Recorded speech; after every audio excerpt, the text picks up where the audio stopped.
Here's how to make Nutella mochi. So first, spoon some Nutella out and put it in the freezer.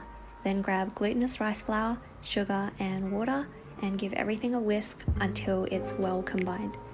Then you can cover it with plastic wrap and put it in the microwave for 1 minute. Take it out, give it a good stir, and then cover it again and put it in the microwave for 1 minute. Then you can take it out, give it a stir, and this time put it in the microwave for 30 seconds. So you can see it's nearly ready, so give it one final stir and then put it in the microwave for 30 seconds. So it'll look like this when it's ready. Then you can dump it onto a baking sheet that's been dusted with cornstarch. It's going to be really sticky. Then just cut them into whatever size you want. Grab your Nutella balls and pinch the mochi shut, kind of like this. Then you can dust it with cocoa powder and you're done. Mochi!